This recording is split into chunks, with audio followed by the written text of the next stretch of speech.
नमस्कार साथीहरू, तपाईहरुलाई फेरि पनि या नेपाल युट्युब च्यानलमा स्वागत गर्दछौं। आज हामी सामूहिक लगानी कोष र म्युचुअल फन्ड भनेको के हो त्यसको बारेमा हामी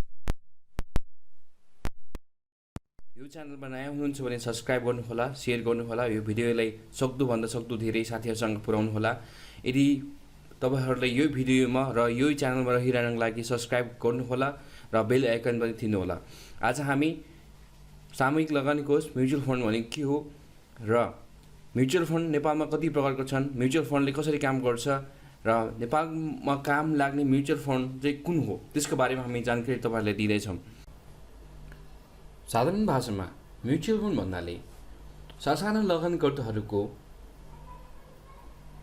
एउटा संक्षिप्त कोष हो र जसको व्यवस्थापन र सञ्चालक भने पोर्टफोलियो प्रबन्धकले गर्ने गर्दछ। म्युचुअल फन्ड नेपालमा सामान्यतया दुई प्रकारका हुन्छन्, एउटा ओपन एन्डेड, अर्को क्लोज एन्डेड। त्योभन्दा अगाडि म्युचुअल फन्डले कसरी काम गर्छ त्यो पनि एकछिन बुझौँ। जस्तो कि ए भन्ने इन्भेस्टरसँग कुनै पैसा छ, त्यसको पैसा फन्ड हाउसले उसको पैसा तान्छ, त्यहाँबाट उसले पैसा लगानी गर्छ र फन्ड हाउसले चाहिँ कुनै फन्ड म्यानेजरलाई लगानी गर्दाबाट आएको पैसा म्यानेज गर्न लगाउँछ र फन्ड म्यानेजरले त्यही लगानी गर्दाबाट आएको पैसालाई इन्भेस्ट गर्छ। जुन इन्भेस्ट गर्दाखेरि सेक्युरिटिज, बन्ड, गोल्ड र स्टक मार्केटमा गर्छ भने त्यसबाट आउने पैसा र त्यसबाट जेनेरेट हुने इन्कम चाहिँ पास आउट हुँदै इन्भेस्टरसँग पुग्छ भने यही सर्कुलेसन अनुसार चाहिँ म्युचुअल फन्डले काम गर्दछ। म्युचुअल फन्ड भन्नाले सामान्य भाषामा भन्दाखेरि यो एउटा सामूहिक लगानी कोष हो जसको लगानीको हिस्सा भने समुदायको रहेको मान्छेहरू र विभिन्न मान्छेहरूको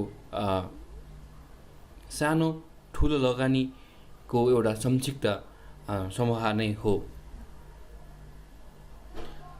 म्युचुअल फन्ड चाहिँ किन गरिन्छ र म्युचुअल फन्डको बेनिफिट चाहिँ के छ भने म्युचुअल फन्ड चाहिँ आफूले थोरै रकममा पनि केही इन्भेस्टमेन्ट गर्न पाइन्छ र त्यसको रिटर्न पनि पाउँछ र रिस्क पनि त्यति कमै हुन्छ भने त्यसले म्युचुअल फन्ड गर्न फाइदा पनि मानिन्छन्। नेपालमा म्युचुअल फन्डको सुरुवात धेरै अगाडि नै भएको थियो र तैपनि नेपालमा ओपन एन्डेड म्युचुअल फन्ड भने 2 वर्ष अगाडि मात्रै ओपन एन्डेड म्युचुअल फन्डको सुरुवाती भएको थियो। त्यसपछि क्लोजिङ एन्डेड म्युचुअल फन्ड पनि हामी त्यसको बारेमा पनि हामी जानकारी दिन्छौँ। ओपन एन्डेड म्युचुअल फन्ड भनेको कुनै पनि म्युचुअल फन्डमा तपाईले जुनसुकै टाइममा लगानी गर्न सक्ने र यसको म्याच्युरिटी पिरियड, यसको कुनै पनि टाइम लिमिट छैन भने त्यसले हामी ओपन एन्डेड म्युचुअल फन्ड भनिन्छ। सामान्यतया ओपन एन्डेड म्युचुअल फन्डमा चाहिँ कुनै पनि म्याच्युरिटी टाइम हुँदैन र कुनै पनि लगानी गर्ने एउटा इन्भेस्टमेन्ट एमाउन्टको पनि फिक्स हुँदैन। तपाईले जति आफूसँग छ त्यति लगानी गर्न पाउनुहुन्छ र त्यति समयसम्म गर्न पाउनुहुन्छ। यसका लागि चाहिँ तपाईले कुनै पनि आइपिओहरू केही पनि कुर्नुपर्ने हुँदैन। तपाईले जुनसुकै बेला पनि तपाईले यो सुरुवात गर्न सकिनेछ। यसका लागि म लिङ्क तपाईले डिस्क्रिप्सनमा राखिदिनेछु, तपाईले त्यहाँबाट पनि हेर्न सक्नुहुन्छ। र ओपन एन्डेड म्युचुअल फन्डको बेनिफिट भनेको तपाईले जुनसुकै आफ्नै टाइममा खोलाउने र आफ्नै टाइममा बन्द गर्ने पनि सक्ने भयो। र अर्को बेनिफिट भने चाहिँ यो चाहिँ नेप्सीमा लिस्टेड हुँदैन। यसको क्यालकुलेसन चाहिँ नेट एसेट भ्याल्यु अनुसार क्यालकुलेसन गरिन्छ। जस्तो कि कुनै पनि एसेटको भ्याल्यु कति छ बाइ द टाइम अनुसार नै क्यालकुलेसन गरिन्छ। यसको लागि तपाईले डाइरेक्टली तपाईले बाई गर्दाखेरि तपाईले ब्याङ्कबाट गर्न सक्नुहुन्छ भने तपाईको ब्याङ्क एकाउन्टबाट गर्न सक्नुहुन्छ भने तपाईले सेल गर्दा पनि डाइरेक्टली ब्याङ्क एकाउन्टबाट गर्न सक्नुहुन्छ। अब यसपछि लागौँ हामी क्लोज एन्डेड म्युचुअल फन्डतर्फ। क्लोज एन्डेड म्युचुअल फन्डतर्फ भनेको हामीले आइपिओ भरेको जस्तो नै भर्ने हो र यसको म्याच्युरिटी पिरियड अलरेडी मेन्सन गरेका हुन्छन्।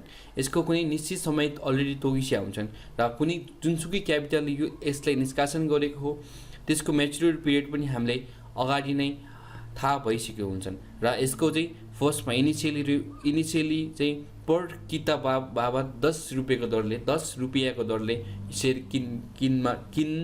किनबेच गर्ने गरिन्छ। यो चाहिँ इनिसियल स्टेपमा हो र यो चाहिँ नेप्सीमा लिस्टेड हुन्छ र नेप्सीको रुल्स अनुसार नै कारोबार गर्ने पर्ने हुन्छन्। यसको इन्भेस्टमेन्ट एमाउन्ट चाहिँ सामान्यतया 1000 हुन्छ भने यसमा म्याक्सिमम र तपाईहरूले जति एलोकेट गर्न सक्नुहुन्छ त्यति नै गर्न पाउनुहुन्छ। नेपालमा पनि क्लोज एन्डेड म्युचुअल फन्ड धेरै लामो समय अगाडिदेखि नै चलिआएको छन्। जस्तो कि यो चाहिँ तपाईँले बार्टर सिस्टम अनुसार जस्तो ट्रेड गर्न पाउनुहुन्न। यसको लागि चाहिँ यसले रियलिस्टिक कति नाफा गेन गर्छ भने चाहिँ मार्केटको फ्लक्चुएसन मार्केटको सेन्टिमेन्ट अनुसार मात्रै तपाईँले पाउने हुन्छन् भने ओपन एन्डेड म्युचुअल फन्डमा चाहिँ ओन्ली करेस्पोन्डिङ विथ इन्ट्रेस्ट भन्छन्।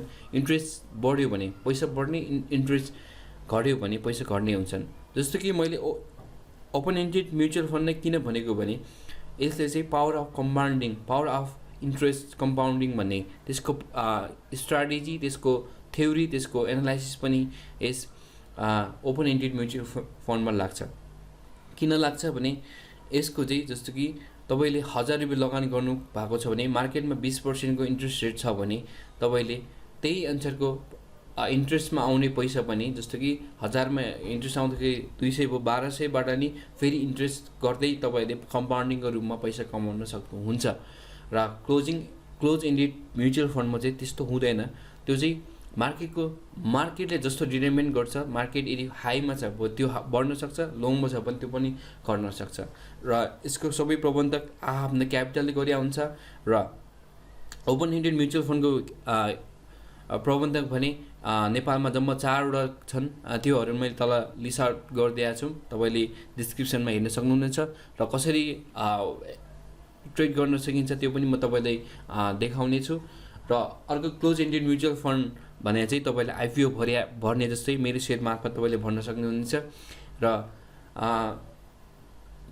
त्यस माध्यममा मलाई पर्सनली ठिक लाग्ने चाहिँ ओपन एन्डेड म्युचुअल फन्ड हो। तपाईँले एटलिस्ट लङ टर्म सोच्नु भएको छ भने तपाईँले 2000ले पनि करोडपति बन्नुहुन्छ। पावर अफ कम्पाउन्डिङ भनेको के हो त्यसको पनि म तपाईँलाई नेक्स्ट भिडियोमा भन्नेछु। यो भिडियो हेरिदिनु भएकोमा धन्यवाद र अर्को भिडियो पनि म चाँडो लिएर पावर अफ कम्पाउन्डिङ र वाट इज एसआइपी भनेर त्यो पनि म ल्याउँदैछु।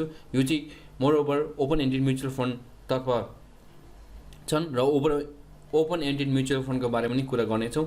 भिडियोको लागि धन्यवाद। तपाईँले कुनै क्वेसन, कुनै इन्क्वायरिज, कुनै प्रब्लमहरू केही छ भने तपाईँले कमेन्ट गर्न सक्नुहुन्छ। यो च्यानललाई सब्सक्राइब गरिदिनु होला भन्दै बिदा माग्छु। हस् त, नमस्ते।